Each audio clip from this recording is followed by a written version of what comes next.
నమస్కారం ఈటీవీ 360కి స్వాగతం. ముందుగా ప్రధాన అంశాలు. అంతర్జాల భావ స్వేచ్ఛకు కేంద్రం కట్టుబడి ఉంది.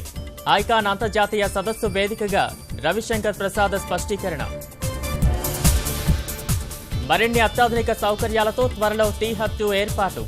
నవ్య ఆవిష్కరణలు ప్రోత్సహిస్తామన్న మంత్రి కేటీఆర్. కార్మిక నైపుణ్యాభివృద్ధిలో చైనా, జపాన్ని మించుతాం. ఎన్ని నిధులు ఖర్చు చేసేందుకైనా వెనకాడబోమన్న దత్తాత్రేయ.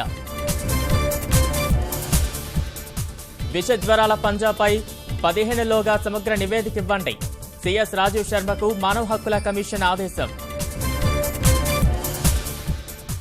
పత్తి బాటలోనే పతనమవుతున్న పెసళ్ల ధరలు. మద్దతు ధర దక్కడం లేదని అన్నదాత ఆవేదన.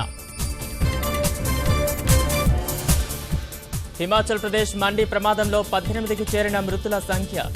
లోయలో పడిన బస్సు ఘటనలో మరో 28 మందికి గాయాలు. దేశీయ ప్రైవేట్ పెట్టుబడులు పెరిగితేనే ప్రగతికి సోపానం.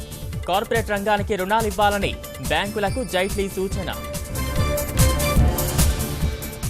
ఓరుగల్లులో వైభవోపేతంగా ఈటీవీ కార్తీక దీపోత్సవం. ఆధ్యాత్మిక వాతావరణంలో ఓలలాడిన మహిళామణులు.